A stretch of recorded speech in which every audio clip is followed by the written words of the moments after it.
Filter, sort by, ceiling projection. We are playing contests where the difference between first and second is hundreds of entry fees. We're playing where the difference between first and 10th is thousands of entry fees.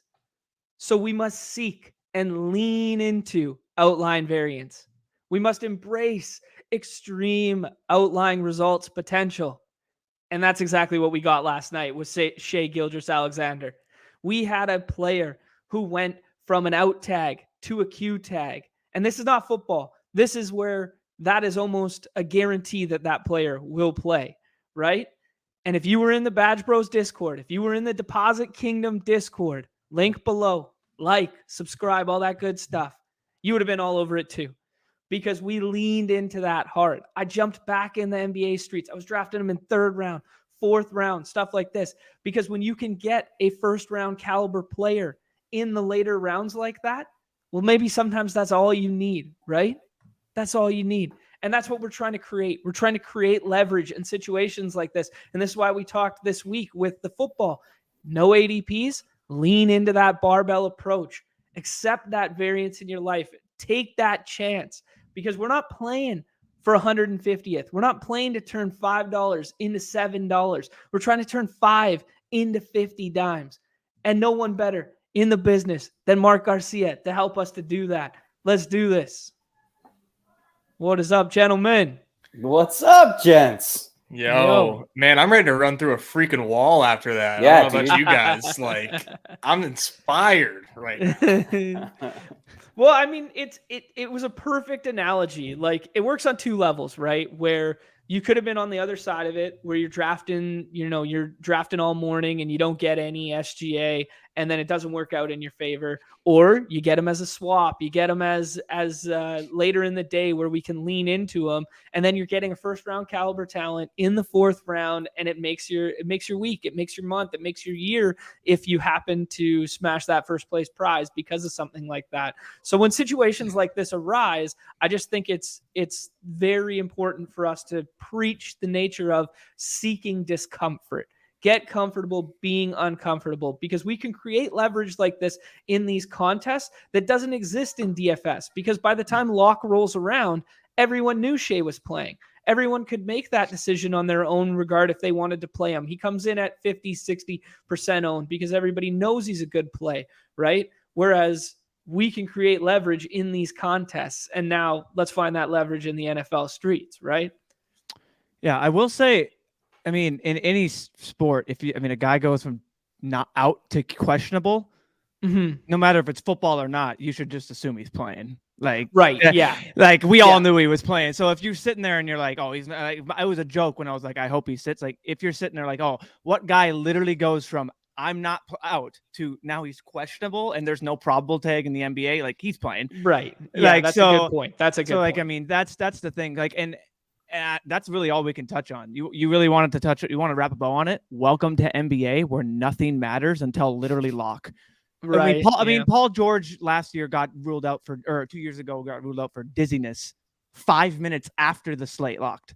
Right. So it's like after his game lock. So it's like, yeah, you want to wait. You want to know, like, a perfect NBA thing. Just like, I mean, we're just drafting we're leaning into the variance by drafting right now, by drafting 2 hours before the slate, 30 minutes before the slate. Like, the whole time we're leaning in. But yeah, no, specifically with SGA, it's crazy how even like the winning lineup had him as a 2nd rounder, and there was people who had him as a 1st rounder that were still competing as well. Like, so you just needed his score overall. It was quite the night. Yeah, 4-game slate. To be honest, I think I shipped the dunk last night if Kawhi plays, because I get Kawhi instead of Terrence Mann, and then I get that 20-point difference. I don't know. Anyone can touch on this, and maybe John mentioned it to me. It might have been draft slot. So I don't know if that's actually how it works when it comes to like who gets priority for swaps. But all of my Zion and all of my Kawhi, when Shea was ruled out and there was no one drafted him, like all of them got swapped to other players besides him. And I'm like, that makes 0 sense to me. Like, he's now playing and has the highest. So I lost 20 lineups that went to like Reggie Jackson and which, you know, it was just like, all right, you know wow. what? This is a good point because we talk about swaps all the time. We'll do a deep dive on swaps. Let's move on from the hoop stuff and talk a little NFL with Mark here. But let's bookmark that and we'll do a deep dive on the swaps. We'll get some full-fledged clarity and we'll talk through swaps either tomorrow. We got Gretsch tomorrow. Maybe Friday we'll talk through it a little bit at the beginning of the show. Yeah. That was good. All right. Mark, what's good, man? How'd your DFS, how'd your underdog stuff go? How did everything go last week for you? It's good, man. I was all over it again. Similar to the week 2, I think, when Miami played Baltimore. It was all over the game environments, but did not get the pieces together. I didn't overstack Burrow, which you had to have pretty much this week. But yeah, it's the process is on point, man. We're just waiting for that big hit. Yeah, I agree. I think we've all kind of been like around the right environments, right? And just like not being able to put it together just yet, but feeling confident that big dubs are coming our way and the people who watch this way. Just a lot of smart people. So it's definitely coming. It's definitely coming for the brigade. No question. Yeah, I believe it. Okay, let's good pivot. We're talking about last week's game environments. Let's move into this week's game environments. Like where are we looking? What are we liking so far? Mark, we've been talking a little bit of that Miami and Detroit game. We've been talking a little bit of the Arizona and Minnesota game, and a little bit of that Saints game, I guess we've been talking, a little bit of the Saints Raiders, and those have kind of been like the 3 that we've been highlighting. Do you tend to agree with that, or are you going a different direction here? Yeah, I mean, those are clearly the best game environments because, I mean, they're all 49.0 or higher game totals right now. There's one in particular in that game or in that block of games that I'm actually like below the field on, and it's the Miami Lions game. Oh, you just dagger through my heart. Oh, shit. There's pieces that I absolutely love in that game, but so much of Detroit's offense gets broken with pressure, and Miami's going to be absolutely bringing the pressure. Yeah, we saw that firsthand last week with the pressure narrative. Yeah. I mean, Jared Goff has been over his career like a bottom 3 NFL quarterback when pressured. Those numbers look pretty much the same when blitzed. And Miami blitzes at a top 5 rate in the league. They're going to be bringing the pressure. And I also brought up last week how Miami's pass rate over expectation value was a little bit misleading in the sense that all but one game they were at or below league average in pass rate over expectation. So all that kind of comes together. Like Miami's highly unlikely to fail here. They're highly likely to be able to mirror closer to a game plan than they would like, which is lower pass rates than the field is likely to anticipate, I guess, realize or anticipate. Yeah. So, and now we have like Raheem Mostert, who is like a legitimate, like higher than 1A unquestioned lead back. And he's seeing like almost 21 running back opportunities per game over the last 4. So I really like Raheem Mostert. I think he's sneaky as hell. I think he's probably going to go largely overlooked in best ball because we're top heavy with like, oh, Derrick Henry is playing Houston. Like I have to take him 1.01. Like I just have to. But like there are ways to get really, really sneaky, I think, this week.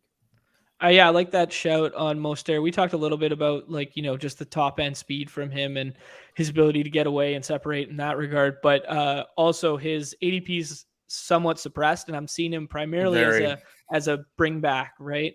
That you agree? Yeah. Yeah, his ADP is really low. Like you can pretty much get him like 5th or 6th round at will in the 6-man contest, which is really exciting, I think. Mark, real quick, that spread is like 3 right now. Do you think that that's like good or is that like inefficient? Like I saw that and it's kept me up at night for like 2 days. It has a lot to do with, so 3.5 is obviously a massive betting threshold. Like 2.5 and 3.5 are like huge betting thresholds, right?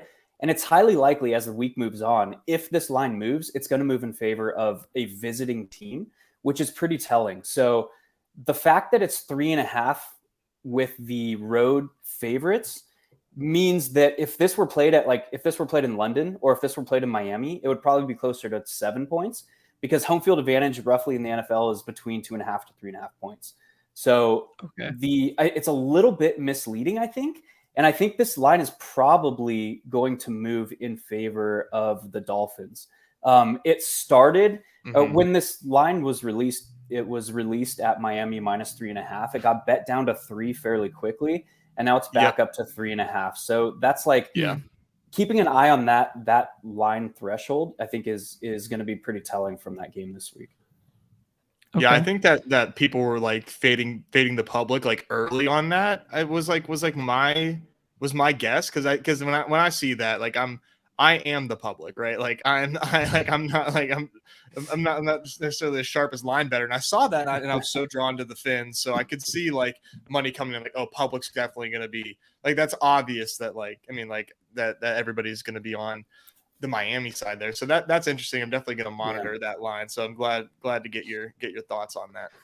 Based on Chad's ADP data, Lee, with all the numbers in both the Discord and the Underdog streets there that he shared with us, Mostert currently 32.29, and he's been utilized as a run back 29%, but notably unstacked, 0% stacked, and only drafted 33% of the time. We just saw him have a receiving touchdown.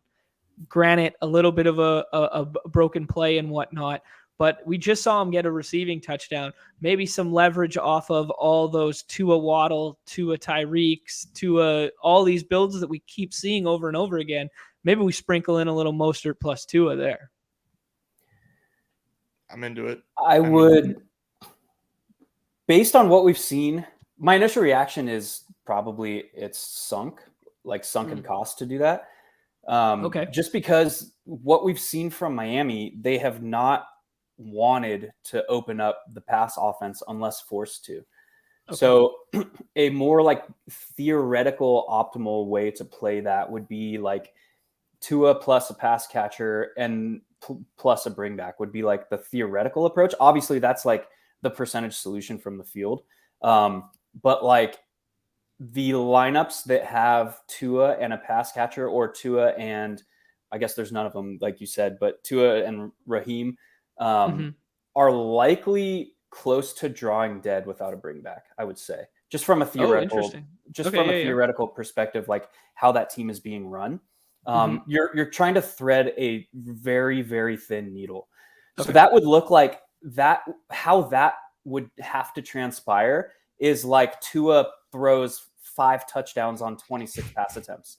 Five touchdowns to Mostert. Yes. Yeah. So like, can it happen? Like, yeah, it's the NFL. Like anything can happen, but like, it's very, very unlikely. Like the only player to do that out of the last like 3 seasons is Jameis Winston, when he had like the 5 or 6 touchdown game on like 26 pass attempts. So like, that's what you're saying is going to happen in that by putting those 2 players on your roster. And it's just so unlikely to actually transpire that like you can argue like nobody's doing it, like I'm gonna do it and be the only one. Like, yes, there's merit if we're talking about like leverage generation versus like theoretics, but like the chance of it happening, so like even if the ownership on that stack is like 0.2% and you have 1 roster, you're over the field, right? So like, oh, I created leverage, but like the actual chance of that happening is still under 1%, to where you don't get as much leverage as you think, like just from a purely statistical sense. Yeah, that's a really sharp point to bring up. That's a good call, Mark. Like, I think that's a very applicable point across the board when we talk about getting leverage. Is like a lot of the times when we're getting leverage, we're getting it in like some fake uncorrelated way that doesn't matter anyways, right? Yeah, how you generate leverage means a ton, and that's really like the goal of the end around every week on OWS is like to explore the avenues of generating like smart leverage without like introducing suboptimal plays like that. Yeah, leverage without going, hey, I'm going to have 2 running backs from the same backfield on the same team, like the one that was leading the Millie Maker for for 4 hours. Dude, let's actually stay on that topic if you don't mind. Sure. There are some like smart leverage opportunities this week at the running back position in particular. Like I mentioned, Perfect. Mosfair. The other is like Miles Sanders, dude. Like Miles, what is his ADP currently? I think it's like 28 in that kind of range there. Okay, I think so both the 31, I think. I thought 31. There you go. Yeah, dude. So like 5th, 6th round. He's an interesting one to include in 2 RB builds, I think, this week. Okay. Because you look at like the state of the slate, and there's like 1.5 like elite quarterbacks. It's Jalen Hurts and then half of Kyler Murray. Half of Kyler, like he's not elite anymore. That discussion, like notwithstanding, the single most leverage that you can generate smartly, knowing that like Jalen Hurts is the 1.01 or like a veritable first round pick in every single draft, like is to look at the touchdowns going somewhere else. And now like Miles Sanders is like, he's averaged almost 66% of the snaps since week 3. Week 3 is when he took over as like the unquestioned lead back. And he's seen, He's seen 15 or 16, one of those 15 or 16 red zone opportunities. And that is top 5 over that time frame. First is Jalen Hurts. So like it's Jalen Hurts as the RB1 in the red zone. Right. But like if the touchdowns just flow to Sanders, they're directly taking away from the lofty like red zone role that Jalen Hurts has. And there is, with that type of workload, like Sanders had a 27 rush attempt game in that stretch. Like there is a path to him, particularly particularly against Pittsburgh. Like they could see 4 additional possessions just based on like turnovers in that game. Yeah, so, for sure. Sanders has seen 18 red zone opportunities, second highest on the team. Next closest is AJ Brown with 9. Yeah, so he is doubled since week 3. So he only had 1 each of the game, I think, or like 3 combined in the first 2 weeks. 3-0-1 through the first 3 weeks. He had 4 through the first 3 weeks. And then once he's kind of solidified the backfield, we've seen 7, 5, and 2. Yeah. So there's path there for him to kind of be like the single greatest piece of leverage on this slate. No, I like that a lot. And then when we take that into full account of the underdog side, is we're gaining leverage not only on first round Hurts, but we're gaining leverage on AJ Brown, Goddard, and Smith, all going in the top 30 ahead of him, because of essentially we're saying the passing touchdowns won't be there, the rushing goal line touches will be his, and Hurts gets a mean projection outcome at 18 points. And these other guys fall victim to the touchdown variance. And check this out. Check this stat out. So I'm in the middle of writing up that game, and this is kind of wild. This blew me away. Philadelphia has played at the 2nd fastest pace of play in the first half, and the 31st ranked pace of play in the second half.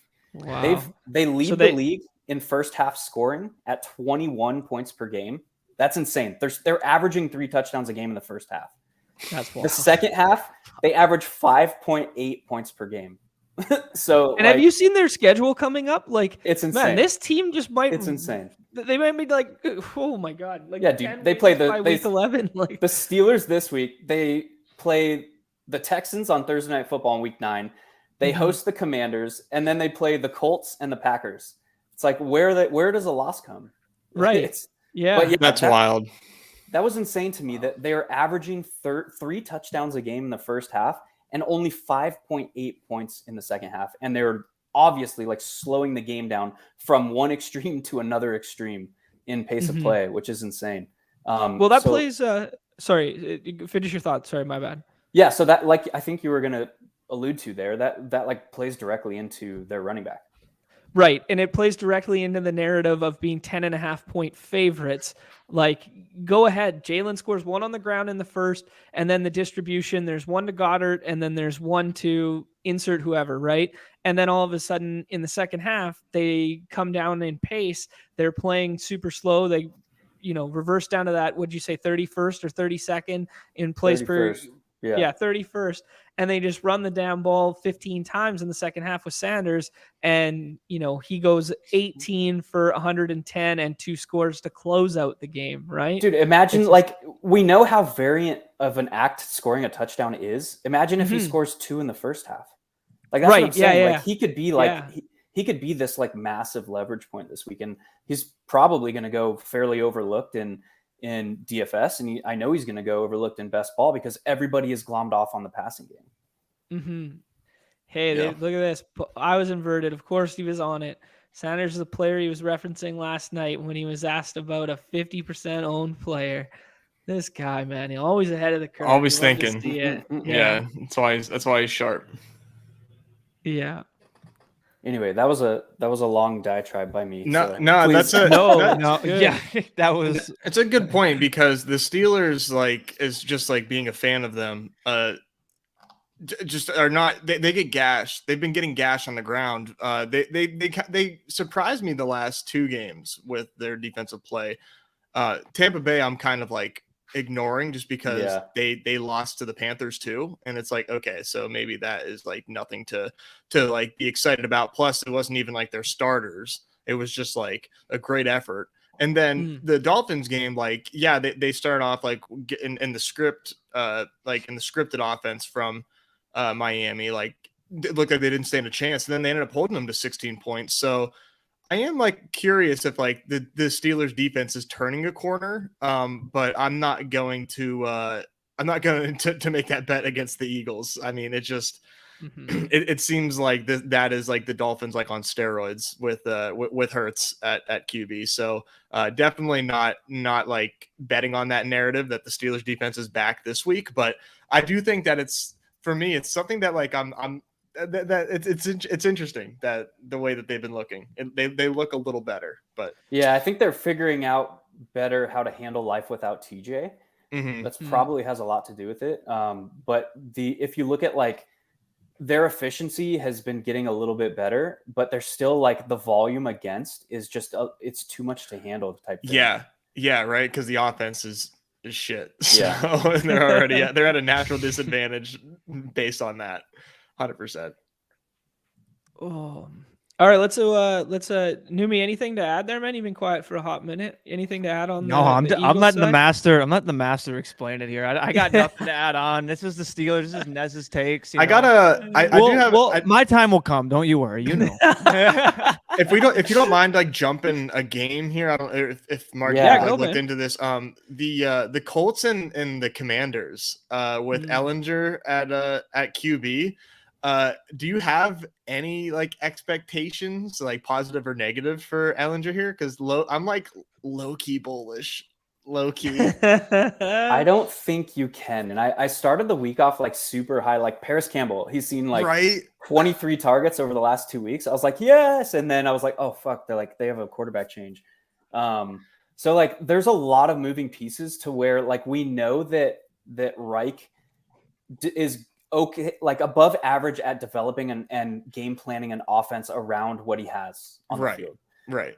So the unknowns with what do they have on the field, it's we can probably make an educated guess that Jonathan Taylor is going to be the person that the offense is going to be built around this week. So what does that mean from a game planning perspective? On the other side of the ball, they have or on the other side of that game, Ron Rivera is also an above average game planner. He just sucks at in-game management. He's atrocious. He cannot adapt at all in game. But he's actually fairly above average at developing a game plan. And if if the Colts come out and they just we're gonna pound Jonathan Taylor and we're gonna hide our second-year 6th-round quarterback, there's a path for that entire game environment just to be the nut low. Yeah. So I don't know. There's a wide range of outcomes, obviously.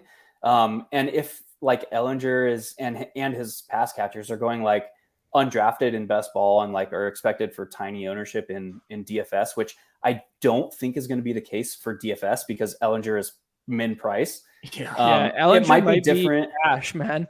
Like he might actually be the cash game quarterback. It's super thin. It might be like pretty extreme, but he actually might be the cash game quarterback at 4K just because of the rushing floor. Like he was terrible on like yards per carry and that sort of stuff. But like we're talking about a guy who was 1,000-yard rusher back-to-back years at Texas, and like he's like 3 yards per carry and whatever. But their whole offense was designed around him running the ball, right? I mean, he's in the conversation. I don't think people end up landing there. At least the sharp players won't. But he's definitely in the conversation. Yeah, I have one more like sneaky running back. You want to hit that real quick? Man, I want all of your sneaky anything, any position. Let's go. Yeah, this is not just called Mark Sneaky Plays. Go. Yeah, exactly. Ready, go. It's Michael Carter on the Jets. So obviously we know what happened over this past week. Breece Hall is done for the year with an ACL, and they brought in James Robinson. But like, how involved do we think James Robinson is going to be after like 5 days after a midseason trade? Similar to what we saw with CMC, and like James Robinson is not CMC. He's not going to come in and like, he didn't go to Harvard. He's not going to pick up the playbook. Like, well, I don't know. That's unfair. Maybe he is super smart. I have no idea. But like, I know you're doing. Yeah. Anyway, like Michael Carter is going to be a guy that is likely to see the vast majority of the running back usage share in New York, and I think that the stigma against New York, against New England, is just going to be like too much for people to overcome to like actually click his name. And we just saw New England get chewed apart on the ground too by for like 250 yards between the two backs and Fields. And this is very reminiscent of like Michael Carter's situation last year, where like he didn't start becoming the lead back until week 6 against New England. What happened? He saw 9 targets in that game. The following game against Cincinnati, he saw 14 targets. So like, if I'm not saying he's going to come out and see like double-digit targets, but like there is a path. We know that the Jets like to utilize their running backs in the pass game. And in like a half PPR site like Underdog and a full PPR site like DraftKings, like there is upside there that is he going drafted at all? Like, he's not in the 6-mans, no. But I took him in my first goal line stand. I think he was like my last pick. Yeah, it was your 69th pick. I was like, so 69th off the board, very nice. And I just like from a volume standpoint, like it's gonna be there. That there's no like I would say there's no question that volume's gonna be there. They do kind of have like a weird affinity for Ty Johnson, but Carter is just clearly better, and they used him a lot last year, like you said. I was a big fan of him even coming into this year. I thought he was good enough to eat into Breece Hall's role, and then Breece turned out to be like the freaking nuts, and that's just like so unfortunate that we're robbed of him for the rest of the year. But yeah, I'm fully on board with like your Michael Carter take. I think at least from like a floor standpoint, like that's definitely a nice play this week. I think like the bigger picture with those 3 plays is like, although we might see a higher rate of like 2 running back builds on Underdog, like it's likely going to be biased towards like the Derrick Henrys and the Jonathan Taylors, like the guys. Probably can't get both of them on the same roster, but like you see what I'm saying. Like if there's going to be a 2 running back roster build, it's highly likely to be some of these top expected guys, and those are the 3 guys down, that are going 5th, 6th undrafted range that I think can like rival or put up like top 1 or 2 or 3 overall running back scores on the slate, and just like completely flip the standard build for this week. Yeah. Let's. I want to. Silas brought up another name in the chat that we talked a little bit about in the Discord. In James Conner, just attacking that game environment, but through a forgotten running back as well, and then having the swap equity to Eno if he does not play. Do you think there's any merit to that play, Mark, or do you think it's a little thin? I think in a vacuum it's thinner, but I think it works with a potential outcome of that game environment. Okay. you can play James Conner naked, or you can bring him back with like pass catchers from Minnesota. Just playing to like, but that's like a very specific like potential outcome of that game environment, which is like the Cardinals control a game for once in their lives. But like what we've seen is the Cardinals are so reliant on their defense that their defense would have to shut down Minnesota to then like increase the rush rates, I think. Okay. Yeah. I don't think it's on the same level of like kind of like the Sanders leverage, but I do like the interesting thought process of taking him late and then Eno being the 100% guy and we get Connor to sit again, because I don't think I want any piece of that backfield if both of them play. You get what I'm saying? Yeah, that's the risk too, is if you take Connor and he plays, then you're at the mercy of like he might not be a bell cow coming back off of 2 missed games, you know? Yeah, I'm with you on that. Like I like the idea. I like what we're thinking. It's good process to like to identify these type of plays on slates. It being James Conner, to me, I just find it to be thin. I mean, anyone with eyes like watching Eno play last week, like is he's clearly the better running back. I feel like their hand is going to be a little bit forced to have to like use him more. So that's like, a good point. So like James Conner to me, like I've said it before, like his ceiling right now feels like 14 points. Like I just don't feel like he has the ability to offer you that leverage that's actually going to be worth it. But that way of that way of thinking about James Conner, I think, is important. And if we find out tomorrow he's not practicing, then he's a good like take him as a wild card and plan on swapping him. If you want that Sunday leverage is how I would play it. I wouldn't draft him with hopes of him playing personally.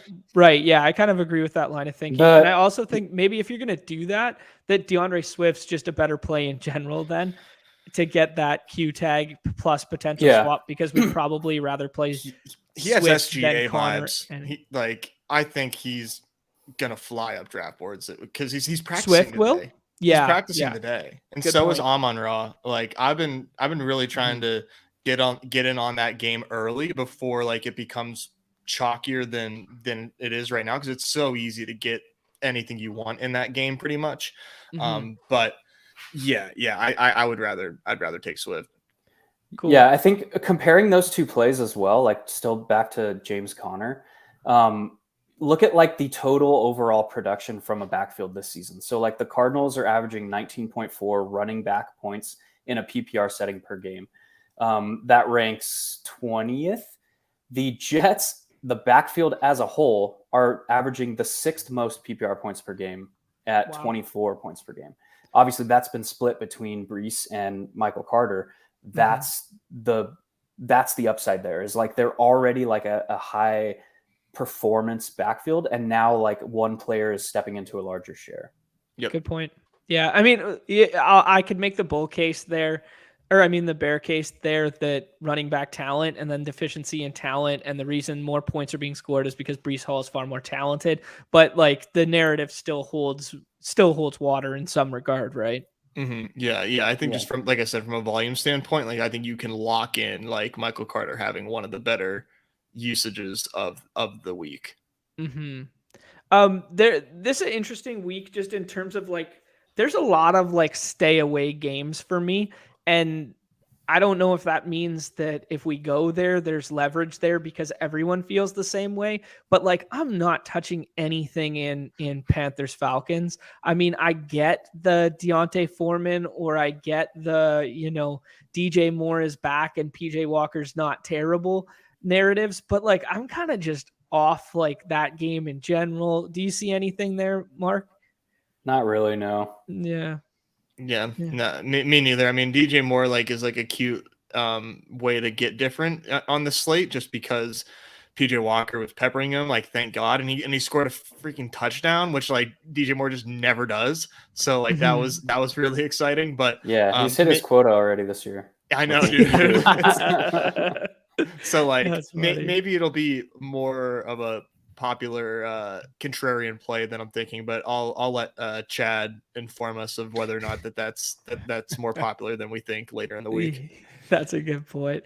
You know who's Sorry, Sorry, go ahead. yeah, I okay, don't want to steal your thunder. There's two names on this in these two games that I want to talk about. Zeke not practicing today might mean Pollard ? Gets his backfield to himself, then he'll get steamed hella and whatever. Maybe he's worth a couple dart throws in the 6th round right now. I don't know if there's merit there. How about naked Fields against a team that has an incredible pass rush? We saw how they utilized Hurts versus that as just basically stare Parsons in the eye, read option, and go wherever Parsons doesn't go. Well, why can't Justin Fields do that too and chew up 100 on the ground and 2 scores this week, right? In a week where quarterback scoring is so flat, can we get there? I'm curious what you think, Mark, because I've been like a Justin Fields truther. Like, I think that he has the talent to be a good quarterback, and he, whether it was scheme, a talent, situation, team he was playing against, whatever, he seems to have been getting better as the year goes on. So very curious if you think that has that bull case has any merit to it, or just straight up, like, what are your thoughts on Justin Fields, like, as the season's been progressing? My thoughts on Justin Fields start on my best ball exposure. He was my highest singular player in best ball. Wow. So yeah, I thought that he obviously carries some significant upside this year. What we've seen so far is the offense, I guess. So Chicago had a complete overhaul in everything from their GM down to like a new analytics department that they stood up this year. So like a complete like organizational overhaul. And with that, it takes time to instill a new offense and to get everyone on the same page and to design stuff like that. So like, to answer your question, too long didn't read version. Yeah, I'm pretty bullish on him for the rest of season. Okay. What we saw last week too is that Chicago were designing more plays to utilize his legs, which we've been like waiting for. Right. So yeah, I mean, I think that I've preached, I want to put this delicately. I've preached over the past year and a half that mobile quarterbacks unlock their upside through the pass game still. Okay. So whether or not Fields can be optimal, like with that in mind, it just depends on like the state of the slate. And I think I would go back a little bit on that statement this week, just because quarterback is so ewy. It's just so gross and disgusting. Like, he could be optimal with like 25 fantasy points, which is a legitimate outcome. Yeah. Whereas like on a standard slate, when you have like Mahomes and Herbert and Lamar Jackson and like all these higher end top tier quarterbacks, obviously Jalen Hurts is in there as well. But like, when you have all of them on a slate, you're saying that all of them fail to put the slate out of reach. When on this slate, it's one player, it's Jalen Hurts. So like, can he put the slate out of reach? Absolutely. But it's one player you're betting against doing that by taking somebody else, as opposed to like 4 or 5 that you're betting against doing that. Gotcha. Yeah. Yeah. I don't know. I don't know how to feel. I am. It just feels so gross. I've become like very much a Cowboys defense respecter. And I am like there, and I was a respecter of the Pats defense too. And look what Fields did, just absolutely torch them. But the Cowboys D just seems different. Like with that pass rush. So this is going to be like one of his biggest tests yet. It's going to be fun to watch. But in this game, I thought you were going to. We did kind of talk about Zeke not practicing. Tony P, man, I think you get on him like now. Because that's what the chat's talking about too. Robert's been bringing it up there. Yeah, just get on Tony now, because Cowboys have the bye next week. I would bet that Zeke does not play. I like that. That's sharp. That's sharp. Like the bye coming up, he did have that like weird little knee contusion in the middle of the game where like they're calling it a sprain. It hit somebody's helmet, and then he was out for like a couple series, and then he came back. It was a very strange circumstance. I want to talk 2 more things. Khalil Herbert, like I called David Montgomery potentially Josh Jacobs light. moving into that Thursday, Sunday slate. And I'm a fucking idiot. So there's that. I mean, like, Herbert just looks like he's got way more juice. I let you know. Herbert looks like he's got way more juice right now, in the same capacity that like Eno looks like he has way more juice than Connor, right? It's just kind of a matter of time where, you know, a couple weeks from now, are we seeing like a full flippening? But I want to talk about what we think we've seen is a full flippening of Ramondre. Ramondre has a super suppressed ADP right now. It's kind of been creeping up. The week, I guess it was 2 weeks ago, when Damian Harris was out, he got steamed up to like 9th overall, like 12th overall in this kind of range. And now we're kind of getting a discounted Ramondre because, you know, Harris still looms. But have we seen a full flip here? Yes.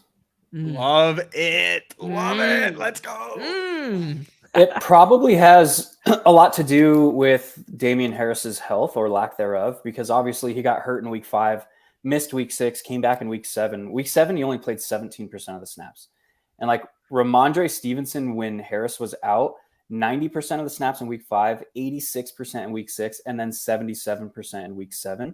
And I was also looking up Ty Montgomery because he is due back soon. I don't know if it's this week or not. That would kind of suck, because Ramondre, a lot of what's been happening, and we saw it with the trailing script there, is that he was being heavily utilized as the pass catching back. So if Ty Mont cuts into that a little bit, that might be really unfortunate, because we're looking at a guy who had 8 receptions last week, right? Yeah. So I'm trying to find that right now. He's had 4, 4, 2, 4, and 8 Ramondre receptions. And Ty Mont hasn't played since week 1. And in week 1, he had the receiving touchdown and had the most receptions of the running back position on that team. So it's awesome. I don't know if that's worth, I mean, it's definitely worth pointing out. We hope Ty Mont doesn't just jump back into that role and play the kind of like James White light narrative, but I do think he's going to see the field, right? Like he saw the, I mean, I know that was just week 1, but it does seem like they're waiting to bring him back. But you know, Pierre Strong, like, I don't know what to think of the fact that like Pierre Strong like hasn't sniffed the field. Like that's obviously good for Ramondre, but like, does that, like, I don't think that I'm just kind of like spitballing here. I don't think that you can say that like they're just waiting for Ty Montgomery to come back, but like it is like like the full bell cow role for Stevenson. I mean, like they know he's good. Like Bill Belichick has talked up Stevenson a lot. Like they know he's good, but I do think that is, I am a little worried long term once Montgomery comes back, but we'll see. Maybe they're just like, fuck it, like this is our guy. Yeah, the most recent update is like Montgomery was not expected to return in week 6. I don't know. Obviously, he's on the IR with a knee injury. So I don't know. He's available to be activated, and they haven't put him to like extended IR. They haven't moved. He hasn't had any update on his status. So he's just kind of like waiting to be activated. Okay. Pierre Strong is very easy. He fucked up blocking assignments in preseason, and he plays for a Bill Belichick team. So like he's not seeing the field. So we got later. Later, over and done with that. Yeah, that's fair. Okay, we don't have to do game by game. We'll do a little more game by game and talk about the ones that you wrote up in the edge. I just want to, Numi, I haven't heard from you in a minute too. I want everyone's thoughts on this Seattle and the Giants game. I think there's a lot of fantasy goodness here. I like the rushing upside on the Giants side, and I really like Kenneth Walker on the other side. Anything else to add there? See there anything unique? Are we seeing the same thing?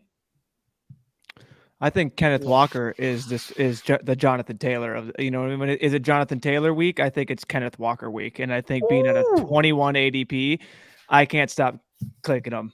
Like it's good. Nice. It's just been over and over again. He's popping in the projections that I use, especially in ceiling. Just overall, he's second to Hurts in ceiling. Like. So I just going against this Giants run defense, it just sets up where, I mean, I really think Kenneth Walker could be him. And now that he does, I'm just gonna keep clicking him. I think to the is it Jonathan Taylor? I think we should just insert Kenneth Walker's name and continue until he continues to rise until that like 10 ADP. I'm just gonna continue to click it. Right. Yeah, there's so much to like with him this week. Yeah, they've been getting gashed for like 5 yards per carry clip too. The Giants 5.73 yards per carry to opposing running backs, and they rank 27th in second level yards allowed and 30th in open field yards allowed. So like you're talking about a running back getting into the second level, which is Kenneth Walker. Right. With Tyreek Hill speed. Yeah. Like there's a very nice path. And like, we like to talk about how we don't care about weather this early in the week, but like if this weather kind of holds, low Pacific Northwest, misty rain kind of coming down, good old football fall weather. You know what I mean? Like just, you don't think old PD boy is going to be walking around chewing his gum in his Air Monarchs, chomping that gum, that stuff, and just being like, "Give it to Kenneth, This is the most important factor. Is his nickname? They call him K9.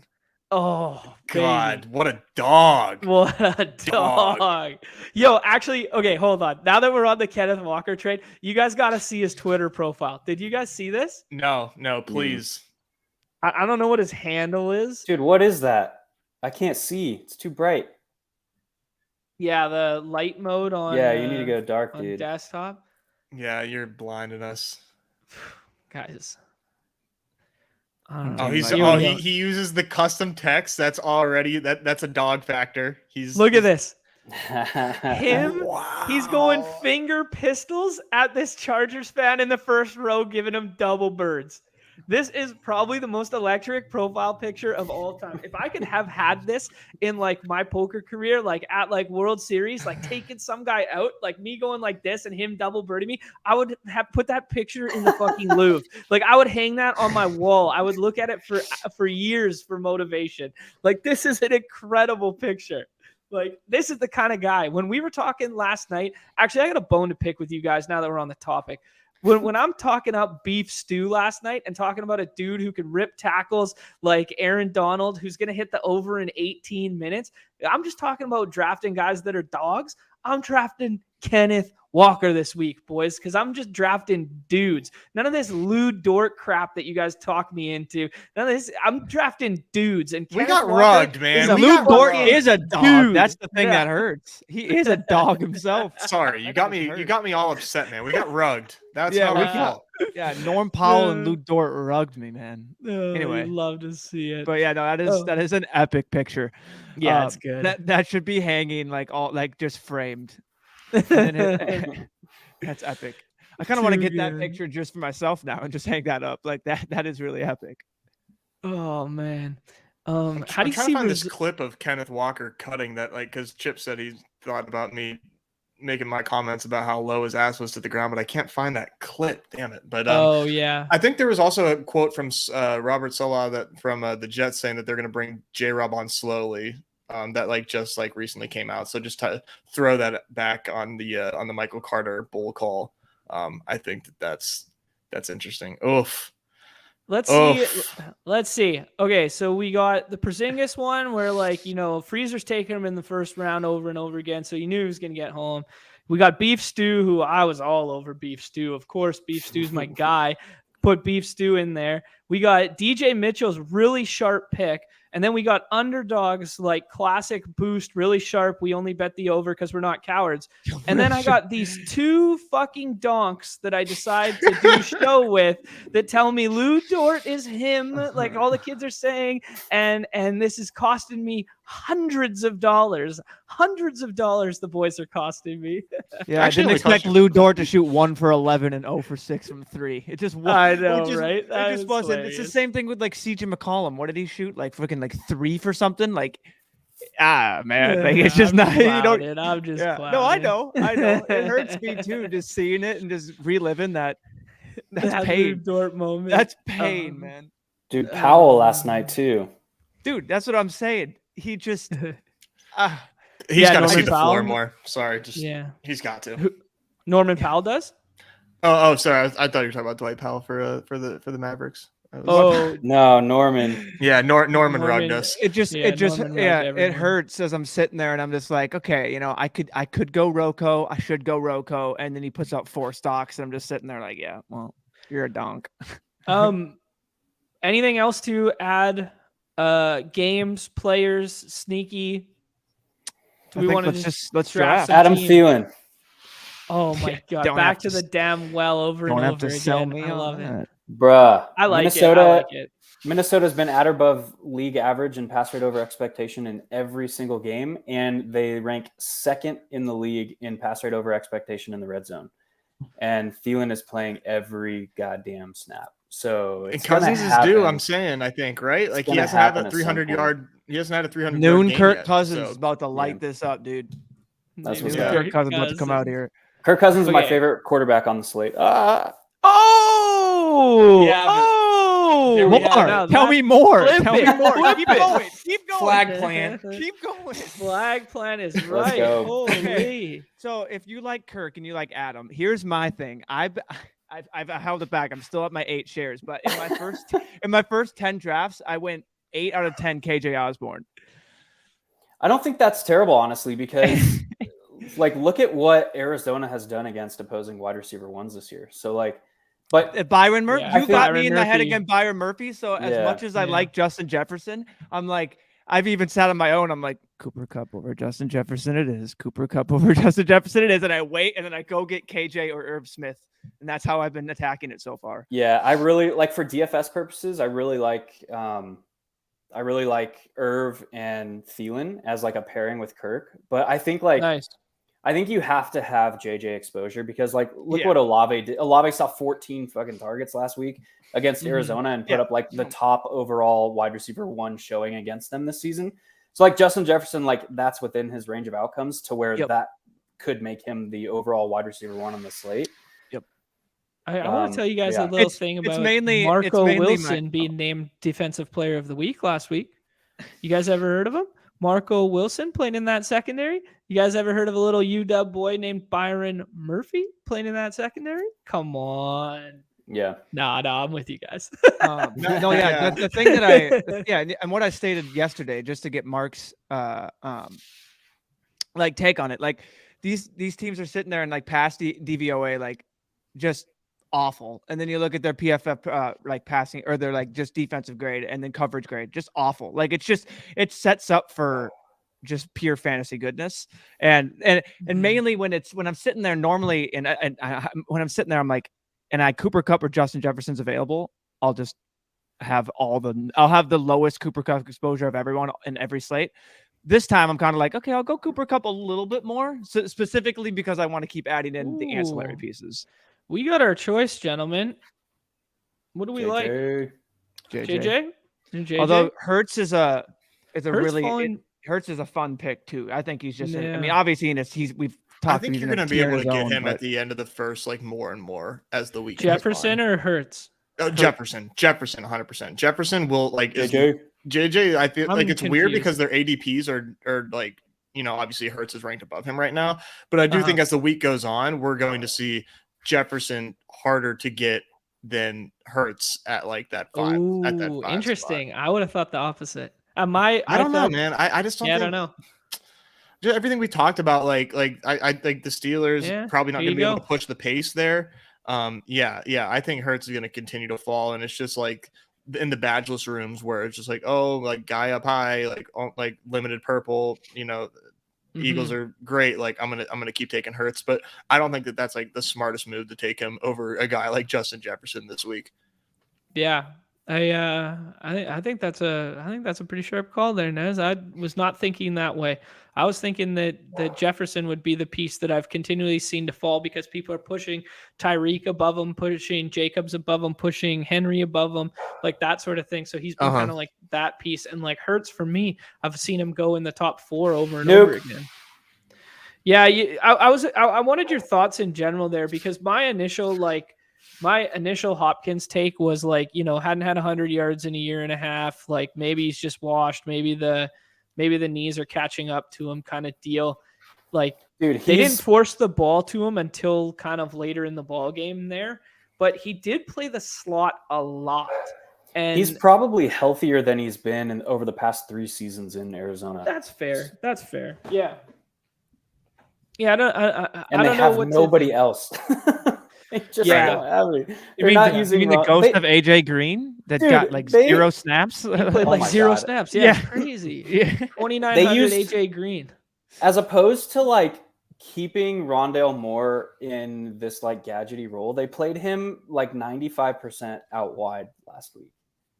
It's like Yeah. the dude is 5'7", like 160 pounds, dripping Gonna wet. go like, moss them fools out You there. know what Yeah, I think What we are see we that doing flip. here? Yeah, dude, I think we see that flip where they put Robbie Anderson on the outside now that he kind of like knows the playbook and knows that, and he plays 75% of snaps on the outside, and then we see kind of like rotating X from Hopkins, and then we see Rondell go back to the slot, and maybe Greg Dortch has earned some snaps to play in the slot alongside him, but I don't know. Probably not. Yeah, fair enough. Dortch's time in the sun is done. Okay. he done. Great he done. story. But Yeah, Oh, by the way, the Packers better not have fucking interest in AJ Green. Are you kidding me? Oh, that's- really? see those I didn't reports? see That that. cannot No, be I didn't legitimate. see I don't know It's why. So stupid. Uh, Their what do you guys entire like fan here? base Should is we like take- 5 should we years take too our guy? late. I Yeah. kind of Take like our the, guy? yeah, I Yeah. like calling that shot and taking Ken Walker. All right. A lot of good running back plays on the slate, but man, Yeah, I mean- we gotta get that dog. It's Okay. kind of like I kind of got, for me, I kind of got away from the attack guys I think will rise. I just drafted to draft and just got unique. Mm-hmm. And instead of taking advantage of people I think could skyrocket up draft boards, which is, like a Michael Carter, a Tony Pollard, a Kenneth Walker, like target these guys that once touts continue to talk them up and their shows get more and more, then all of a sudden people are going to come in here and they're going to be clicking them and they're going to be rising up the draft board. That's something I think I've gotten away from, that I'm going to try and I think stick to a little bit more. that's what makes this like a really nice goal line stand week to play those contests, because of how like this is the deepest that we've seen the player good pool in a point. few Good weeks. point. Last week I still went in heavy and it was abysmal. I didn't catch a single goddamn lineup. But this Can we one, get crazy on this roster? I was just about to say there's that. I would love that, except for there's an absolute smash button here for me. Like, I want to see if you guys agree. I think getting Debo in the 4th is just like insane in this build, and there's like a huge drop off after him. I think people are terrified of that Q tag. Okay. What are you thinking here, Mark? I was gonna say go Thielen and then Kirk and then grab a. Kirk tight already end. went. Oh, okay. Disregard. Yeah. All right, take your boy then. Shit. I think people are unjustly scared of that Debo Q tag, and I think Debo by the end of the week's like inside the top 12, right? Yeah. Man, Yeah, I don't know. I don't know Same about thing. that. He's like, you can get Debo in the 6th. Like, I haven't seen it yet. Dude, I'm getting all the Yeah. 6th round Debo. That's why I would just I That's would have waited. crazy. Yeah, I mean, it is what it is. At that point, like, because of how flat things get after that round, I mean, it's not like the end of the world if you decide to just like go get your guy. But I don't think he's gonna rise anymore. I'm not as worried about Debo's questionable tag as I am the insertion of CMC into that CMC. lineup. Yeah, that's fair. Yeah, and like the rise of Kittle, like who knows if that's health related or just like, variance, like him finally getting his, but like there could be something to that. It's ADP variance over the guru. first part of the season because none of his underlying metrics had changed from a year prior. It was just like it was just variance. What would be like now quarterback, like tight end pairing or individual, or my eyes? Well, you could late run in- back Daniel Jones. With I that was gonna Kenneth think Walker. that, yeah. Daniel Jones. You sick. You And he's sick. there. Bro, on a slate like this, like you I see, love it. I've been love it. touting Daniel Jones all season, and then I like, love, his finally- rushing ceiling is nuts Finally- in this game. I think. Finally, he puts up 100 we- yards and a score on the ground, and I didn't play. I'm like, fuck. Okay, I'm doing it for you guys, and I agree. I did hype Daniel Jones. I did like him. I do gravitate on a build like this right now, where we don't have a correlated pass catcher with tight end or pass catcher with someone else, that I would correlate either Carr and Waller, or I would correlate Schultz and Dak. That's kind of where my mind goes in this specific build. I get the Jones narrative for sure, and I don't think he needs a pass catcher to get home. But now I'm kind of like, what do we do with tight end here? I feel You go Pat Fryermuth. That's what you do. Okay. And just have like, that's the one piece of that game environment that we have. We saw that trailing that as soon as the game was kind of like not out of reach, but they were trying to push down the field at the end of that ball game. So Miami was playing that too high full, like, prevents you from winning kind of defense where they were just trying to keep everything in front. Kenny Pickett went to Fryermuth like 3 times in a row on that last drive, right? Like seam route. Yeah. So like, and he can hit in multiple different, like he can hit alone if like the Philadelphia defense just erupts, and we've seen what Philly does with a lead. They just go into a shell. So like he can hit in that game scenario. He can hit like paired with Miles Sanders. So there's a lot of different paths to like him hitting. Give Silas a timeout. I know. Yeah, I don't need this in my life. I don't need this Kyle Shits talk in my life. Go home, right you're now. drunk. Are you guys so like I would have made I like Fryermuth, really like Fryermuth. Like Pickett seems to have a really, really nice connection with Fryermuth. I will say, like he made some really nice like touch throws to Fryermuth that like I like that call. But like I'm leaning a lot towards like Taysom Hill this week. Facing naughty boy. Facing the Raiders, like I don't think the Raiders defense is anything special. Jameis is still like weeks away from actually playing. Not saying that like we know we don't need a Dalton injury for Taysom to get home. But I think that he has like a double-digit point week coming, low key. I like that. But Jameis news was trending positively this morning. He was, but don't confirm that like he's still like not ready, but like it was positive. I think the thesis of the play is that Dalton starts and then Taysom still gets those 4 pass attempts. Taysom still gets that goal line carry. Taysom still gets that. And I do like that shout. When we look at this draft board, like what jumps out to you guys? Like Numi, do you see a pick on this board right now where you're like, yeah, that's the value spot. Yeah, that's the, that's what I'm about kind of deal. Any guys? I mean, I would have waited probably on Kenneth. Just got another guy there that we thought, because normally he could probably come back around. Okay. But I still just think, I mean, the discrepancy between Devonta Smith and AJ Brown is just always crazy. It just depending on what weeks. Like some weeks Devonta Smith is going in right where Amon-Ra is going, basically. Like they're going back to back. You could kind of say that, and then nothing really, and then all of a sudden he's going down there. So I just think stuff like that. Like, and then you look at versus Tyreek and Waddle, how they're going so close. I know that's a different comparison, but I don't know, stuff like that. Like I see Devonta Smith and Dallas Goedert going, and then way late. Brown going up there hurts, and then no Miles Sanders, as we talked about. So I see that. That's and interesting. No Miles Sanders.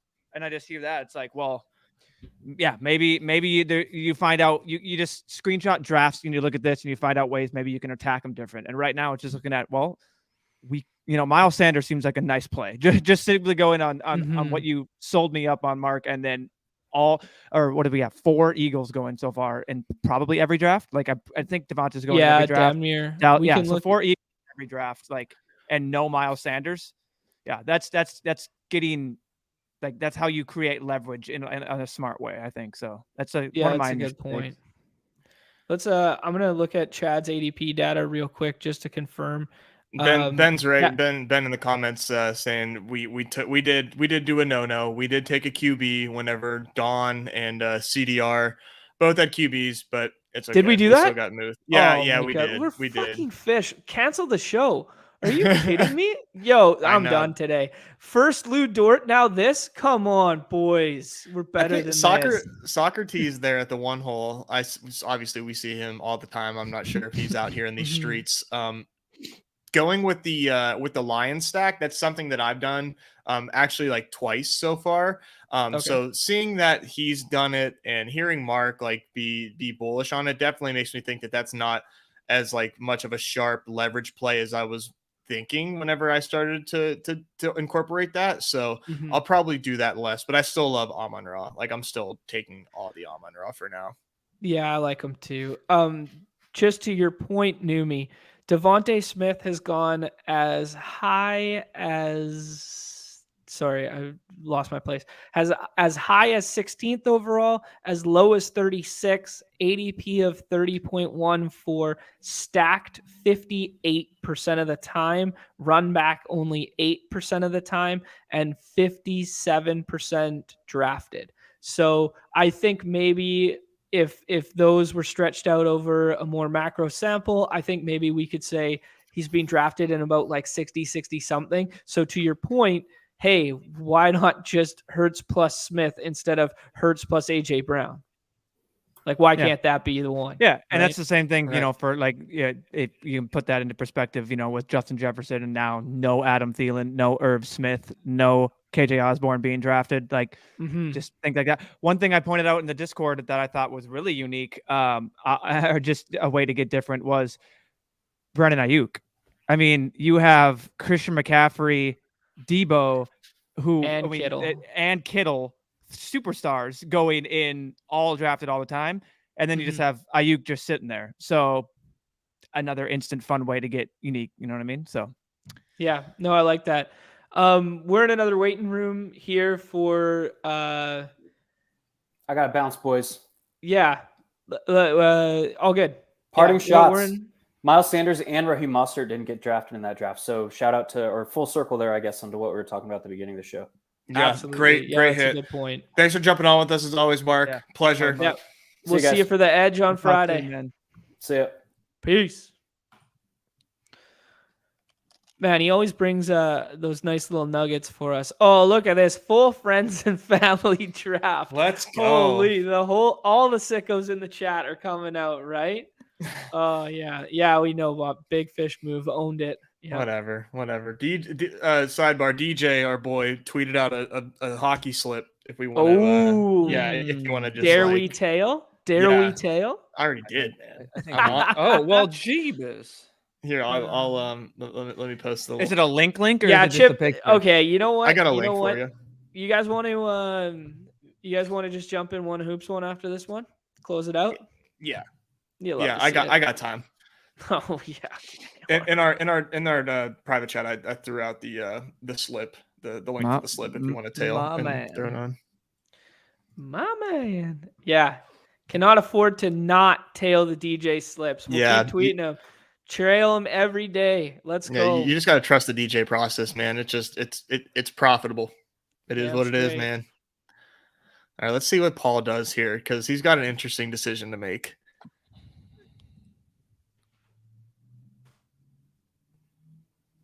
That's so true. Yeah, can't afford not to tail DJ slips. Yeah. You're We got wallet. Evander Kane.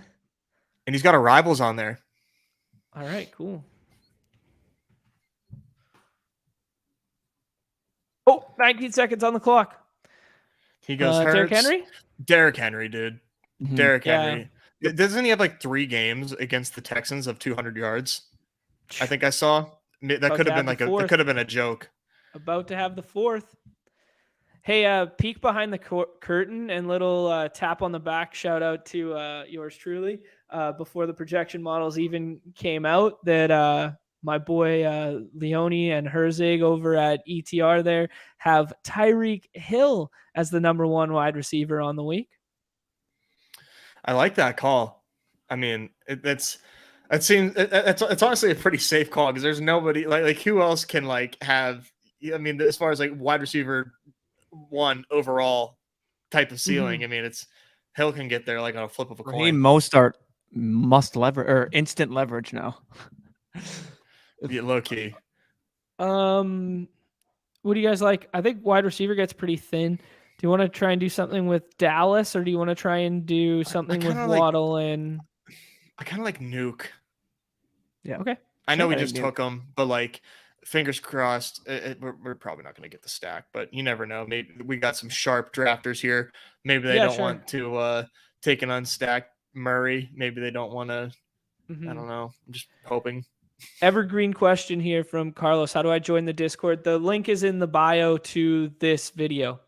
So just give it a click, and then I think it'll just say like accept or something like that, and just walk through Yeah. it, walk your way through it. I mean, if I figured it out, you can figure it out because you're way smarter than me. So Yeah, and our channel, if you're there, you go, Carlos. Smart. never mind, figured it out. Yeah, You'll find Like, us. all right, shut up. We got it. it's 2 clicks. It's 2 clicks. Yeah, you'll find us under shows. Look for Badge Bros. You'll see us. All right. Yeah, under the show tabs there. And then when we go live, guys, we've been trying to go live this 9 p.m. Pacific or 9 a.m. Pacific, 12 p.m. Eastern, kind of every day. This is kind of our slot here, unless it overlaps with Pete or overlaps with Herzig. We might switch up Thursdays, but outside of that, this is kind of what we've been aiming for. So thanks for hanging out and thanks for coming back. But this is kind of like we're trying to kind of lock in this slot, eh? Eh? Yeah. Yeah. Oh, yeah, don't you bet you. One You know what I'm saying? time. Cool. I'm not One your time. buddy guy. Cool. Let's go. Oh, we're doing that route? All right, fair. Thank you, Lobby. Thank you, Lobby. You guys well behaved. Love to see it. It's like I always say, the friendships are the best ships, right? Friendships are the best ships. Now we can really have some fun here. Yeah. Show note. Oh yeah, it's a good it's a good time for us to stream. Yeah, that's kind of what we thought too. It's working out nicely. All right. I'd like to save one of these wide receivers for like Thielen or a Vikings player. Want to go Ertz and double it? Yeah. Is that yeah. insane? Fuck yeah. Let's do that. Fuck yeah. Let's go. Who cares? You got to, man. You got to. Let's right. you gotta. I think we gotta know build our around last these two. stacks. Our last 2 picks. I think I know who our last 2 picks are. Uh-huh.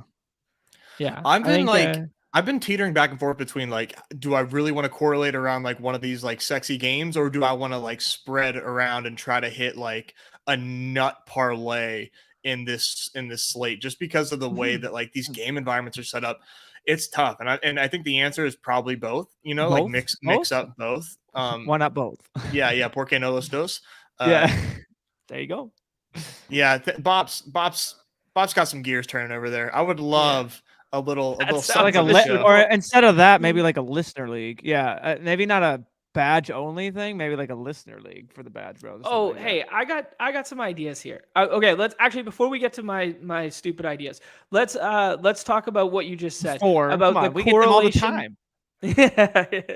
Let's talk about the correlation aspect to like a slate. And we always say like it's cliche, it's slate dependent, it's whatever. But I really want to pick your brain on why this slate specifically we would lean into correlation versus another slate, or why we would lean into correlation on a 12 on those 12 team builds versus on these 6 team builds. Like, where are you guys coming out on that just in general, right?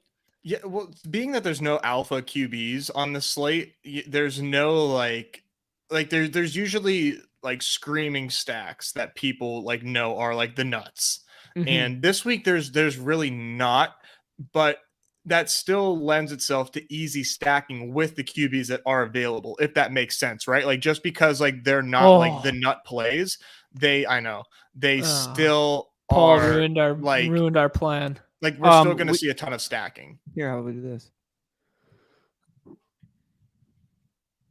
Yeah, I know what you're gonna say without even looking in there.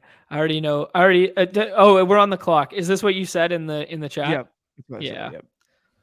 Yeah, I kind of like that. Yeah. All right, fine. For the brand, for Mark, for the brand, for the leverage off that other contest, and you're still getting that piece of that game, that, you know what I mean, and and then all these sweet Tyreek leverages are head. And now you what? Know what I mean? And now what the real sickos are thinking? Right here. I just threw up. Dude, he's your boy. I know. I before E, except after C, guys. Learn spelling from me.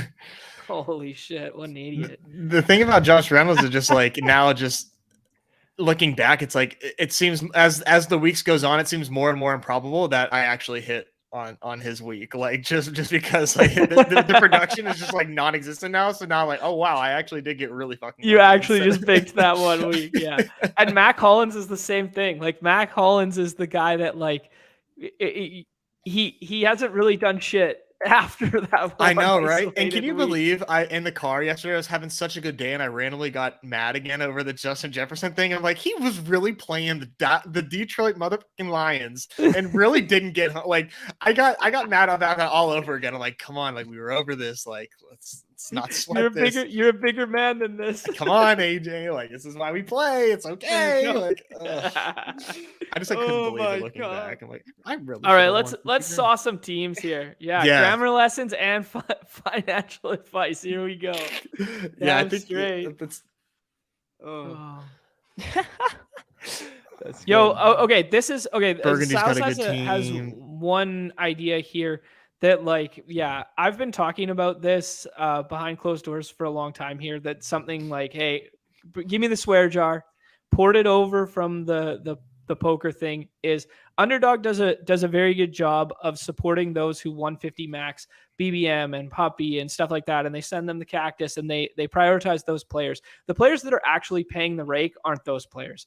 There is a lot of overlap between those players. The people playing the rake and keeping the site alive are the daily players. And what can we do to incentivize, hardo players like us to max enter every day or make this kind of a more full-time endeavor? And you start with rake races and leaderboards and stuff like this, where you incentivize people to play every single day because they're going to get some form of kickback or they're going to get something like that. And one thing that could go with that is when you earn a badge that you get, some kind of physical badge, or you get some added perks other than just the badge on the site, or there's other tiers of badge. Like back in the day on Full Tilt Poker, you could literally grind your way to pro status. And then you got like this black card in the mail that like literally held weight. Like it was like getting your black Visa, right? Or you're getting your black American Express, where it was like you walked around the poker community and it was like, yo, I got this. I got this. People respect that. Put a little respect on that name, right? You walk around the clubs in Vegas and stuff like that. You're talking to other poker guys. Hey, man. Yeah, I got the black card. You got the black card? I don't know. It's a good idea. Like this. Yeah. I was thinking more and more like in the same vein as this, like if they added like somewhat of like a social media type of aspect to the site. I know they have to worry about like the just the layout of it like getting too cluttered, but if there was some sort of way to like look at a profile, like I wish I could look at Paul's profile, right? If I could like tap on his name on the app and then like it brings up like a player card, it brings up like Paul's player card, and it's like here's his, and like I don't know if biggest it's cash games played, kind of like draft, figure out total drafts, like let's see his stats, like how's he been doing, like what's he like to play, like just like stuff like that I think would be like a really cool addition. And that obviously takes like a ton of work, but just just thinking out loud here, just some like dream scenarios, just because like there is a want and for like some sort of like a community that like that we've obviously capitalized on here, and that like Pete and Eric, like there's a ton of different communities like that, and I think like actually incorporating that into the app itself I think would be a really cool next step, because I think like I've been wanting to connect with like players like in names that I've seen on the app for years, and now we finally have had a chance to do this in such a cool way that I think that would be a really cool project, like one day maybe we get to incorporate. I love that. Yeah, I love that a lot. Anything to add there, Numi? No, I've thought about the same things, like having a leaderboard for rankings, something like RG does, where you see who's the top players. You see Mock Lovin up there, you see Osimo. You know what I mean? Like you see that. You're like, you can scroll down. So I mean, that's cool to see. You can see that, like, if you're new, you can be like, okay, like I see this guy a lot. Then you can go to the leaderboards and be like, oh, this guy's winning a lot. Okay. And the same thing about player cards, getting more customization for like, for your avatars and stuff, being able to make, all this, different things like that. I've just thought like that just would, it would go a long way, because that little stuff, as little as it is, just having that on a daily basis, being able to change it and look at it on a, you know what I mean? That it just goes a long way. And it's the little UI things that honestly make or break it. They already have the greatest UI. So adding just these extra like cherries on top as they continue to grow and get bigger. Like, yeah, I think a lot of these people will share the same sentiments, and like, yeah, we're totally, I mean, they're listening to us in so many ways. I mean, I going back and editing videos, we talked about how like their 6th video, I mentioned it would be really cool if we did a 2-game slate. And you're like, Mhm. something like the holiday slate. And then all of a sudden it came up, and you then on the next stream were like, we should do the 2 Monday night slate. We should do it. You tweeted it. It was on the app in less than like an hour or like 2 Right, hours. Like, yeah. it was on the app. Like they have that. Like they listen to us like that. So I think that this just shows initially how much they're willing to listen to us. I mean, in a contest form, they're definitely willing to listen to us and like just these little other things. You know what I mean? Like they're definitely want to continue to improve it, and they want our input. So yeah. Mhm. Yeah, I Wrap think up on that. my biggest thing is player retention and keeping the ecosystem alive by giving players a platform. And that's what we're trying to kind of do with the winner's circle, where it's like Right. you win something, come on, man, like get a little notoriety, get a little merit. There is something outside of just you celebrating with your phone in the hand that you won $10,000 that night. Like, how do we make this, like, how do we have a live final for this? How do we have old John Boy up there hosting with the mic, introducing the live final, Numi winning the fucking live final for the 7th year in a row, right? Like, Yeah. Yo, let's it's fun. we kind of went on a tangent there. I want to do at least one hoops draft here. I don't really care to talk about the slate. I mean, we could talk about it like at a micro. Yeah, let's just jump whatever. in and then talk Let's about just it. jump in. Yeah. Let's just look at this board real quick, because it is a friends and family draft here. Which is your favorite team here, Nez? Let's see here. Sorry, I got distracted by a ping. Burgundy had a really nice draft. Chad went interesting. I like that he went and actually with Taysom and then stacked Wandale while getting Ken Walker there. Yeah, that's fun. No sauce to throw there. Yeah. Our boy, I like this. Yeah, Brett doing backdoor. He did that for you, dude. That. He literally did that for you, because you've been talking about it the past 3 streams. I keep telling you no. So Brett, thank you for doing that for John. That was really nice, man. Yeah, I know he appreciates. I want to know how much.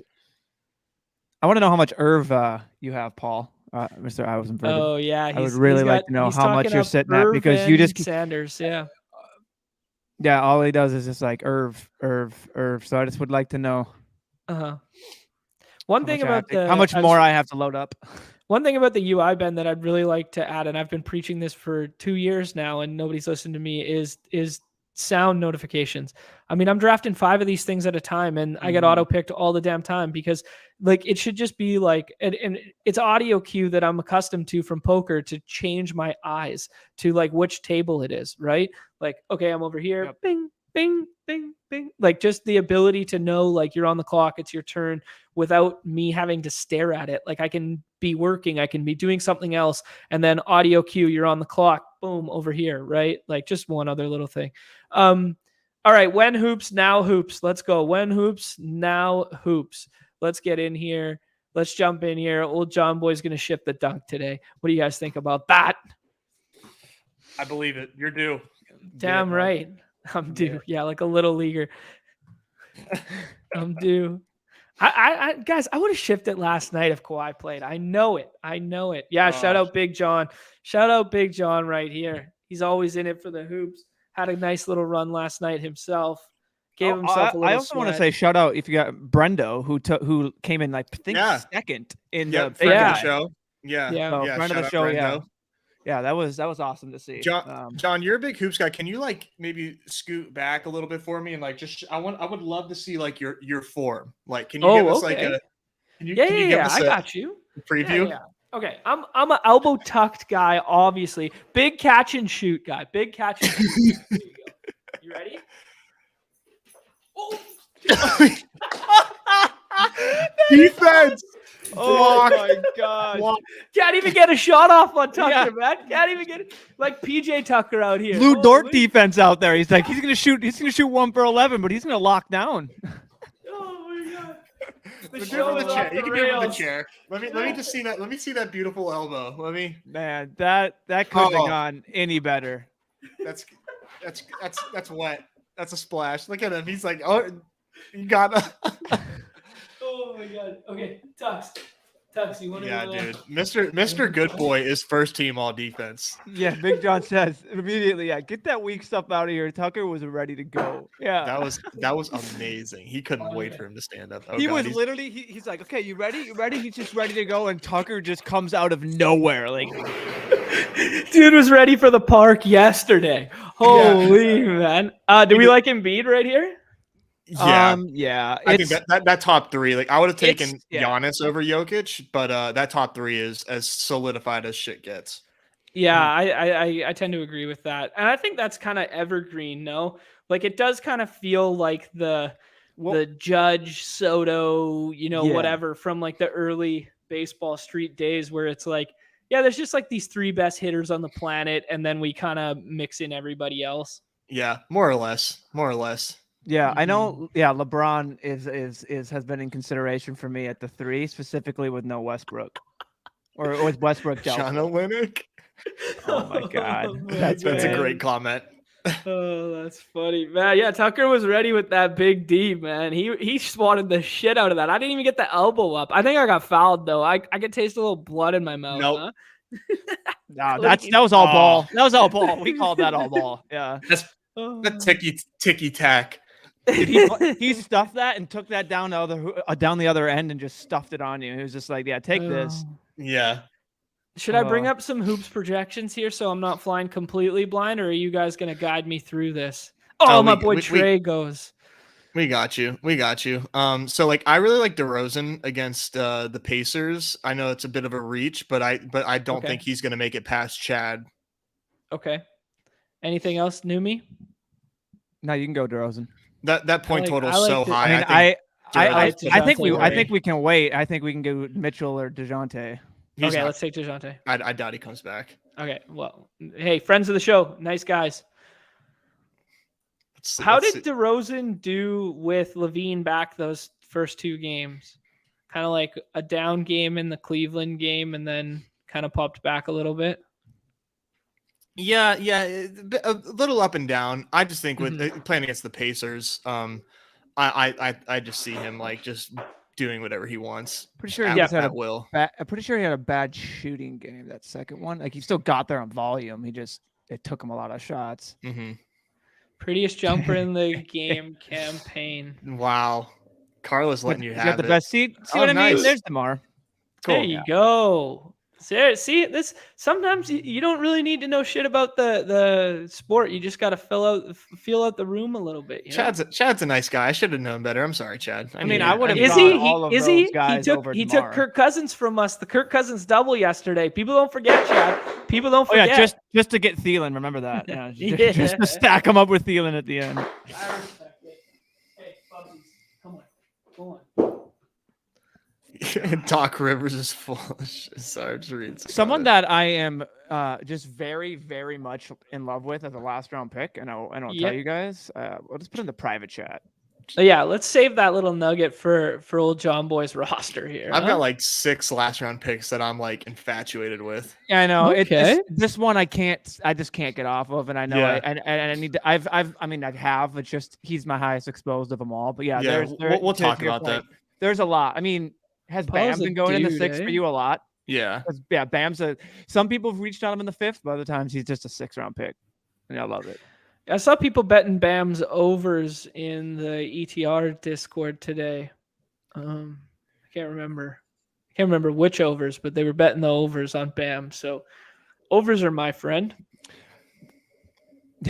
So Chad asked the ball 6 from Spurs and Hornets. I am mixing in a lot of Hornets with like no Rozier and no Ball. And it's not who like we're thinking of in this draft. Okay, so we're up here.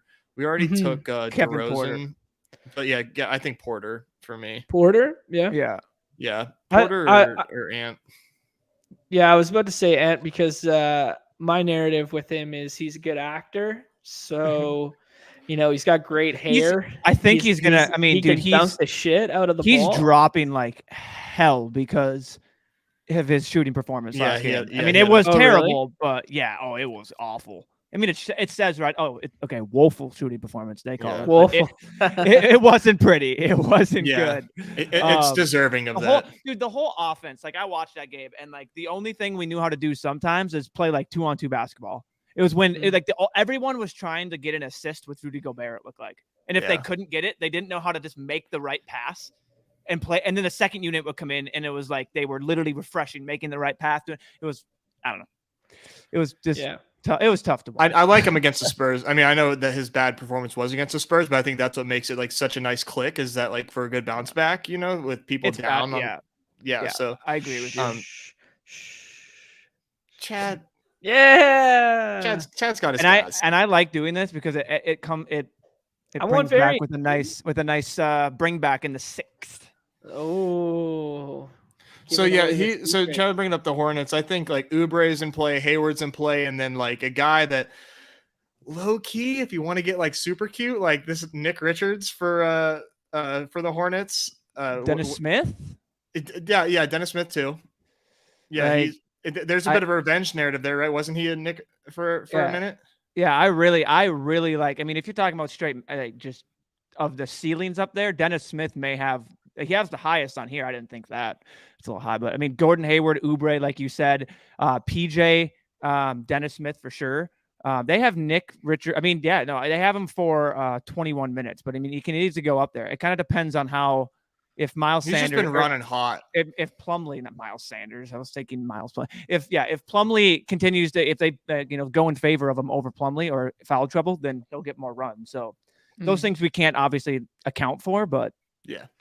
I want to talk about just like one thing in general with hoops that I've kind of been thinking about when I was watching the other, like just kind of watching the leaderboard a little bit last night. Actually, I was out last night, so I didn't see anything. But when I just kind of looked at the leaderboard, like these late guys, like I don't think like points per minute and stuff mean as much for us as DFS. Like aren't we just looking for like guys that can break the slate, like super ceilings, like that's why you just sort by ceiling projection, and then obviously.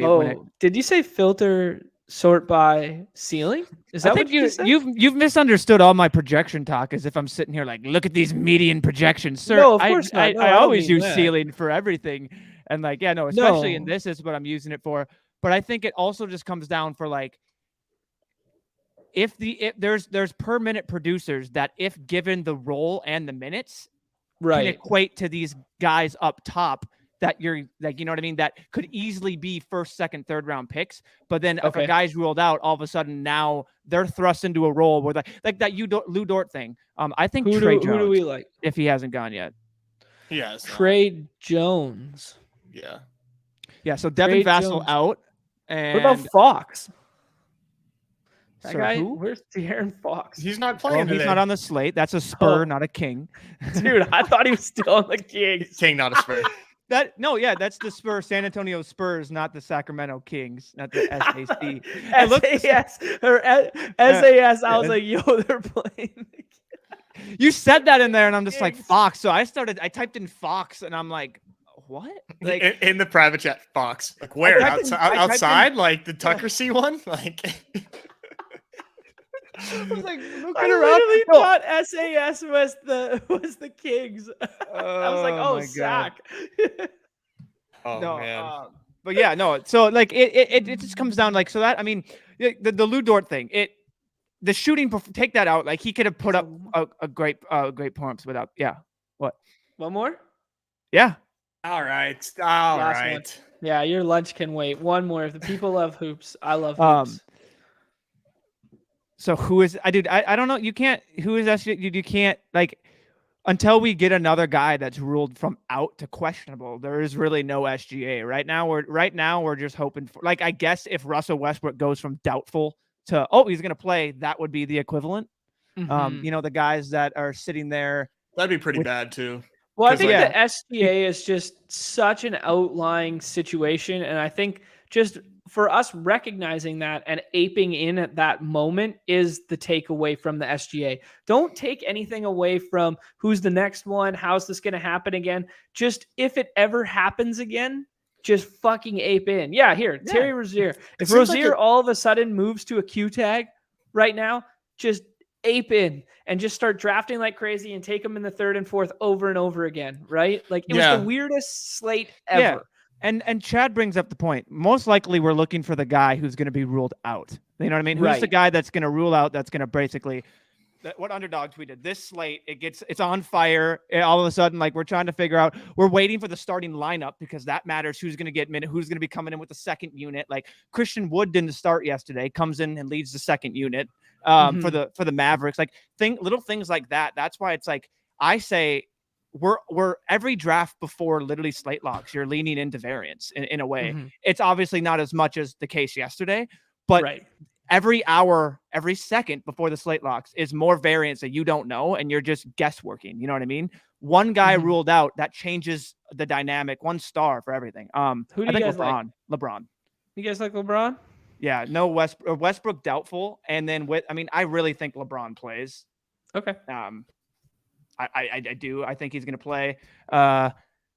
So you have to. That the reason why do I think he's going to play? He's probable, not questionable. Like and sorry, I was wrong. They do have the probable tag. I think it's football that took away the probable tag, right? It's just questionable.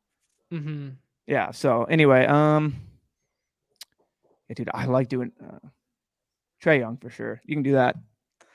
It's kind of just gets like the drop. Like it's a really close knit gap. You know what I mean? Like all these guys are close together, so you can just mix it around. Do it. So for sure. Okay. Like nothing. It's like if you went I think it's way good to down, kind of scramble like your first three. Or your first 3 rounds. Like just kind of like scramble that up a little bit. Yeah, I mean Trey's just that dude, man. 3rd year betting him for MVP in a row. Yeah, I want to touch on this. Nope. Sounds good. Nope. I mean, it's them's the rules, dude. It doesn't matter, man. It's like having that inactive versus active conversation about the John Bates situation all over again. Like, it's just like for the integrity of these contests, if a player's been ruled out by the site and you draft them, they are just straight out because you drafted them under the pretense of knowing that. And it gives you the notification. Yeah, them introducing reverse leverage where you could draft out players and then swap them when you know more information, or it opens a can of worms that just you don't want in these contests. And just to be results oriented on the SGA news to then suggest it is inherently flawed, in my opinion. Exactly. And I will say too, it seems like kind of odd that it's always like I feel like SGA had this situation like yesterday, like all the time last year. That's my guy right there, DeMar. I think the fact that we went DeMar last time and we were almost willing to go in the 3rd for him, and he falls to us, or in the second and he falls to us late 3rd here. If he's your dude, he's your dude, and I trust your dudes. New combo of guys up there, so you know what I mean. I like that. I do like the Bam shout tonight, though. So I do like that. He goes super late. Yeah, go ahead, Numi. Yeah, Numi, give me one. No, I was just gonna see who went. Oh, of course, he goes that. I mean, we can do Randall here. I think Randall's a good basketball player. I think it'd either be Randall or Van Fleet. I have no data here, but it seems like he can like really feast on a bad team. He's sometimes he looks like he likes to play basketball too. Yeah. Sometimes he looks like he wants to play basketball. Sometimes he doesn't. So it's really what the Julius Randle experience is going to give you. I appreciate that, Bob. I respect your opinions too, man. Thanks for showing up. Thanks for joining the Discord. More fun with you around. Yeah, I had no idea that he wasn't even like a Deposit Kingdom regular. He was a legit newbie to the Discord. So I'm glad we got him in there. I would be remiss if I didn't have Bop in my life outside of these streams.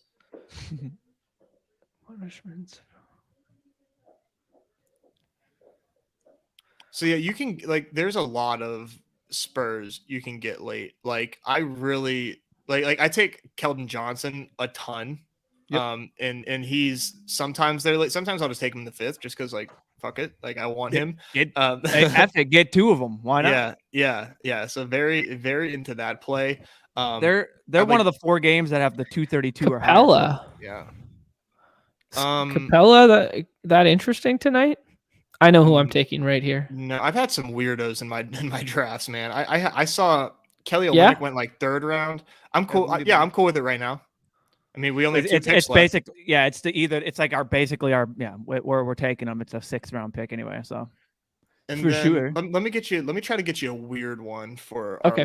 our last pick. Yeah. I'm We got interested that. for We got that Charlotte run back off Julius. Okay, Yeah. so I'm going to give you two options here. Two Okay. very weird options.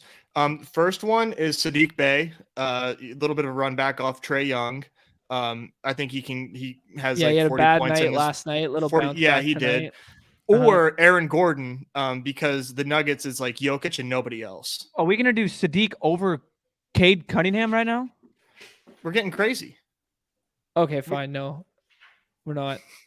I don't. We were I don't gonna know. get crazy, but I don't then know if you do gave that. me you gave me the run you gave me the run back narrative, and then I saw that the guy that was like actually good that I was taking in like the 3rd round yesterday, Yeah. and he was sitting in the 6th for me today, and I was like, yo, my monkey brain can't process what you're saying right now.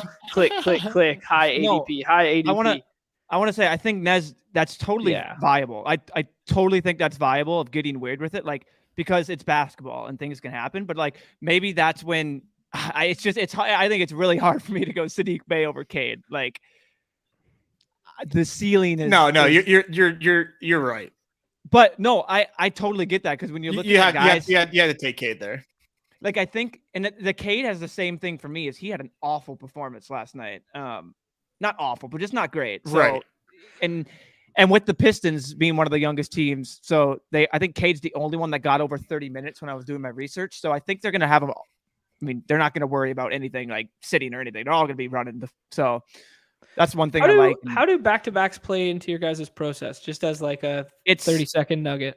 I'll just say it's really depends on the team, and then earlier or later in the season, like the Clippers, it's basically like, oh, expect everyone to sit. That's old. Okay. For the Lakers, you know what I mean. But when you get these young teams, it's just like, and I guess maybe now the Thunder and the Tankathon, dude, it's gonna be crazy. I don't know. In a quick thing. It's like have it in the back of your mind. Like be aware, like some guys may rest, so that's what you just got to be prepared for. But you can't really go in there. Yeah, knowing that was my my thought process too. The studs will be the studs, but Exactly it sometimes is like factored in to ADP as well. Like because people go up projections, and projections definitely take that into account. Me too. So. I think you can just kind of trust the field on those back-to-backs. If it's something that you're worried about, just see what the field is thinking, and then if they're really bullish, then like it maybe doesn't matter, you know. But, and injury of a player coming back from how they're doing, all that, their health wise, it really just comes down to that, and what the team's goals are if they want to win or not. So yeah, I love it. All right, beautiful, good show. Thanks to Mark for being here again. Hopefully back Friday as well, or he will be back Friday. Fun one tomorrow.